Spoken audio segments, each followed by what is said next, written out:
Hey guys, welcome back to my YouTube channel. As you can see, I am sharing the sofa with Simba today. Hey buddy, you got a little bit of fluff on your face. Hence the cover, because he is like molting like crazy at the moment. As you can tell from the title of this video is all about how to shop sustainably. So I spoke to you a couple of weeks ago about the challenge that I'm doing this month, which is I'm trying to eliminate single-use plastic from my life for the month. And so what I wanted to do is to give you a little bit of an update on how I'm getting on, and then mainly focus this video around how to shop sustainably. So I'm going to touch upon food shopping, like grocery shopping, clothes shopping, and then also toiletry shopping. So I guess let's chat about how I've been getting on this month. I'm not going to lie, it's been really hard. I failed a few times. I was traveling earlier on in the month, and my friend Phoebe and I, we went hiking, and I had one reusable water bottle. It was a 4-hour hike, and 500 milliliters of water in 30-degree heat wasn't probably going to be the safest option, so I did take a bottle of water from the hotel room. And I want to be transparent with you guys, like I don't want to sort of like sit here and preach that I've done this all perfectly, because I definitely haven't. But I think what has really changed in me is how consciously I'm thinking about everything. So like taking that water, you know, I really thought about it, and having to really kind of sit and be like, right, is this necessary? There's been a few times where I have asked for, I've really like solidly said, can I not have a straw with my drink? And they don't listen, and they bring you a straw. And that one is really frustrating, because I feel like I did my bit. Like I really tried there, and then it was in someone else's hands and the message didn't get relayed, which is, you know, frustrating. But doesn't that just go to show like how throwaway, quite literally, that kind of plastic really is. So yes, I've been finding it hard. The thing I've been really good with is my grocery shopping. I haven't been perfect by any means, but I've been better. When I've been out and about, I've been trying to make sure that if I'm buying food, I'm going somewhere where I can get kind of fresh food in a box, which is, I guess, still cardboard. It's still single use. It's not the best. But I've kind of, you know, been, again, consciously thinking about it. And I think that's where we kind of have to, I guess, almost kind of be proud of the small shifts that we're making. Like we live in a society where plastic is very much part of our lives. So even if you can think about it more mindfully, then you're already kind of doing something. So moving on to shopping sustainably. So I kind of wanted to give you guys a few tips on how you can join me, or how you can kind of just do a few little bits and pieces throughout the month.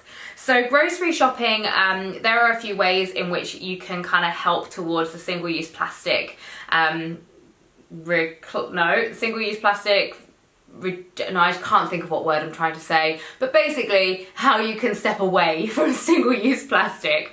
It's a good job that I can speak sometimes. So first of all, if you have a local market, that's a really good one. Again, it's not going to be possible for everyone. So I work from home, and my local market's on a Friday, and I live 15 minutes outside of town, and I can, on my walk with Simba, go there and get my fruit and veg. So obviously I am in a very good situation to be able to do that, but that's not going to work for a lot of people that have a 9-to-5 job. So please do bear in mind that I'm giving you these tips, and I'm very aware that not everyone's going to be able to do these. Now, there will be farmers markets on weekends as well. You might it might not be in your local town. You might have to travel a little bit further for it. So that's kind of one way of doing it. Now, even though I try and get my fruit and veg from the market on Friday, that doesn't see me through for the week. So then when I go to the supermarket, I never ever use those, you know, the bags that you put your food in, the little like, they're really thin plastic bags. You're gonna wash your fruit and veg anyway, so I would just recommend just putting your loose fruit and veg in your basket, buying it that way, and then obviously when you get home, you're gonna give it a wash. Obviously, where possible, try to buy fruit and veg that are loose. So like we buy bell peppers a lot. We eat a lot of bell peppers, we eat a lot of onions. So when I'm buying bell peppers now, I'm not getting like the pack of 3 that's in plastic, because that plastic isn't recyclable. I am buying them individually. And they're a little bit more expensive, but it's fractional. It's not kind of, you know, I'm not going over and above what I would normally spend. And again, I recognize that I'm maybe in a slightly different position to you, where I sort of can spend those few pennies extra. So I'm not saying that everybody is going to be able to do these tips, and I really want to stress that. So yeah, just trying to make sure where possible you're not buying things in that plastic wrapping, and you're trying to buy them individually as loose veg. The other one, and my final one when it comes to food shopping, is the wonky veg. And this was something that maybe came around like a year or 2 ago, and it was all around the vegetables that were being rejected from supermarkets because they weren't perfectly looking. So like, wasn't in a carrot shape, it was in like a weird wonky shape. It tastes exactly the same. It's a perfectly, you know, edible bit of food. So I guess just kind of like buying those things, because then in time, hopefully, rather than these vegetables going to waste, more and more shops and more supermarkets will realise that they're edible, and that the general public don't need a carrot that looks like whatever we believe a carrot should look like. We can have it in a circle if we need to, if it tastes like a carrot and it is a carrot. That makes sense? So yeah, just kind of supporting that wonky veg and buying that where you can. So moving on now to clothing. So this is one that I am, hold my hands up, not very good at. I honestly am not. My background was in fashion. I love clothes, but yes, I don't maybe shop in the likes of kind of like Primark and places like that. But that doesn't mean to say I don't shop on the high street. I do, and I do shop fast fashion as well. So, and I'm not saying again that that's like awful. Right now I'm wearing a little t-shirt from Topshop. But I just think we need to be maybe a little bit more mindful about how much we're consuming. Remember, it is society and the media and influencers like myself telling us that this looks great and that we need it. So sometimes we just need to take a step back and ask ourselves, do we really need that? And also ask ourselves who's making it and where it's being made. So when it comes to new items, there should always be an FAQ on the website of the shops that you want to shop on, where they answer these questions. I'm going to be honest, I think a lot of the brands kind of fib their way around it. There's been numerous documentaries around the kind of sweatshop nature of the industry, and how these big brands are using them and then kind of getting away with saying they're not. I haven't done enough research, if I'm honest, to be able to tell you who is and who isn't. I just think it's important that we're aware of what we're buying. Also, sort of thinking about cost per wear. So I've started now, I say not now, I've kind of been like this for a little while, but buying kind of just a couple of pieces that are maybe a little bit more expensive, but they're going to see you through from kind of, you know, daytime into evening, and they're going to see you through a few occasions. I think with fashion being as it is nowadays, you can pretty much wear whatever you want, whenever you want. So I bought a dress from a brand called Beck and Bridge, an Australian brand, which I love, a few weeks ago. So I had it for 2 weeks. It cost me quite a bit. It cost me, I think, £170. And I've already worn it 5 times. And I've worn it with heels, I've worn it with my trainers. And so it's just little things like that I'm trying to do more of. And that's a dress now. It's a really classic shape. It's a classic sort of print. And it's the kind of dress that's saying I can wear it to a wedding, or I can wear it to, I don't know, a christening if someone had one, or whatever it might be, or a family function, or literally just like, you know, out for lunch with my friends. So I'm trying a little bit more to be more mindful, more conscious of those sorts of purchases. And then of course, if you're not buying new, how about vintage and secondhand? So vintage, I used to love, when I went to San Francisco, when I went to New York and LA years ago, I just went wild for all the thrift shops. It was so great. But in London, we have loads as well. In the UK, there are vintage shops everywhere. So I massively recommend checking out vintage stores, because now as well, a lot of them are reconstructed. So it's not literally like you're getting like your granny's cardigan. it might be that your granny's cardigan has sort of been altered into, I don't know, something different. That's not the best example, but there, you know, there's more and more places that are altering vintage clothes to sort of like bring them up to date with whatever trends are happening at the moment. So I would definitely recommend vintage. Also, secondhand designer. In Stamford, where I live, we have a shop called the Arch Label Agency. I will link all of these below because I think it's great to share the love. And they are basically secondhand designer stuff, which is great. So it's anything from like Balmain to Chanel, Dior, Gucci, and then it kind of comes down to like, I think they have like Topshop Unique and things like that. So there's a lot of things going on in there. Some of the stuff have been bought for people and it's never even been worn, it's just gifts. So definitely worth checking them out. A few of my favorite sustainable brands are, so for swimwear, I love Faye Swim, really minimal. I'm a big fan of the minimal bikini, and We Are Native, which are a new brand, but really, really nice. I wore one of their bikinis while I was away recently, and I loved it. For activewear, there's a brand called the Girlfriend Collective, which is really cool. Looks really, really nice color palette, things like that. You've got People Tree for cute t-shirts, Wholesome Couture, no, Wholesome Culture? Wholesome Couture. Let me check that. Wholesome Culture. And they do really cute slogan t-shirts and stuff like that. Matt and Nat for vegan leather are really, really great. You've got the H&M Conscious Collection. H&M are striving to make the whole of their collection fully conscious by 2030, I think it is, which is really, really great. So a high street brand doing what they can for sustainability, which is really, really awesome.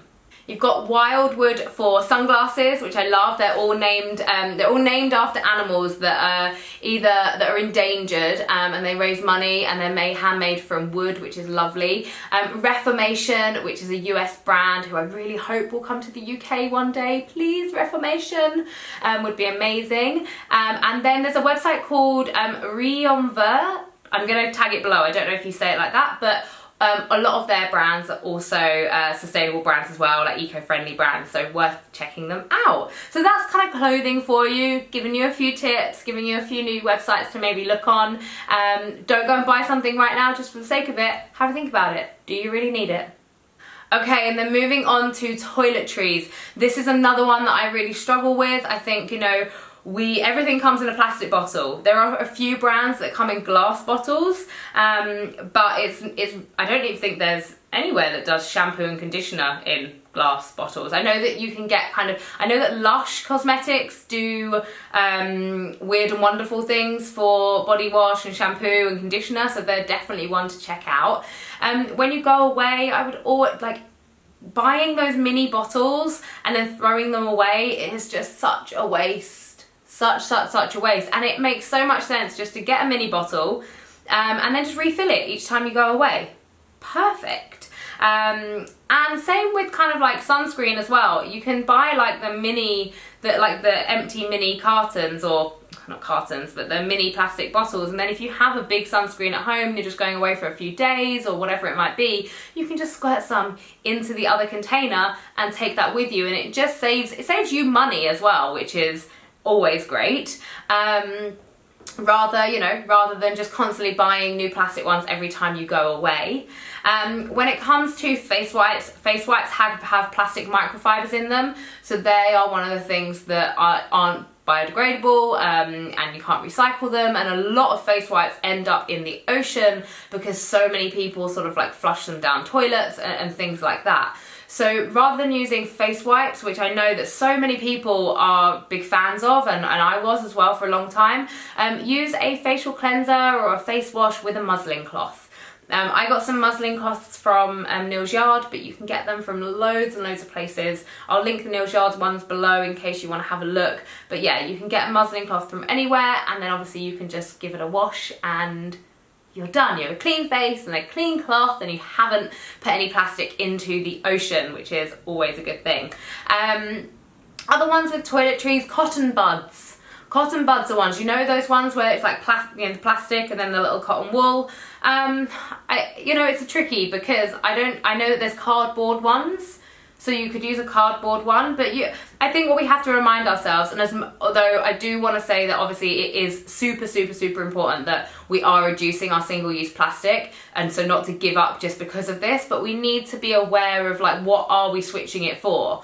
Are we just kind of like feeding into another problem? So I'm not saying you necessarily are, but just be aware if you're using kind of loads of cardboard instead of loads of plastic, just to kind of be aware of your consumption. So yeah, things like that. Obviously I spoke about this in my last video when it comes for you ladies, when it comes to periods, rather than tampons, especially the ones that are surrounded by the plastic insert.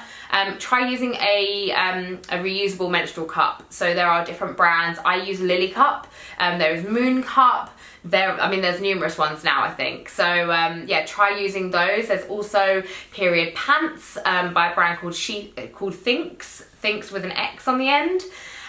So check them out as well, see if that is something that's going to work for you. Obviously it's not going to work for everyone. I have a friend of mine who's used menstrual cups, pretty much every single one, and has really tried, and she's a massive advocate for, you know, this single-use plastic and getting rid of it, but it just doesn't work for her. So, you know, we are all different, but at least kind of she's trying, and that's the really important thing. So yeah, so I think that's everything that I wanted to discuss in terms of toiletries. Oh, toothbrushes, you could switch to a bamboo toothbrush rather than a plastic toothbrush.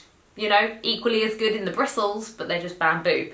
And again, there's lots of places that do that. So yeah, that is my guide to shopping sustainably. I hope that you've been able to pick up a few tips from this video, and I really hope that if you are getting involved in this challenge, even if you're just trying to be a little bit more mindful, then I hope it's going well. And you know, don't get down about it. Like, I got really a little bit kind of stressed out when I was away that I wasn't doing good enough, and I kind of got a bit frustrated with myself.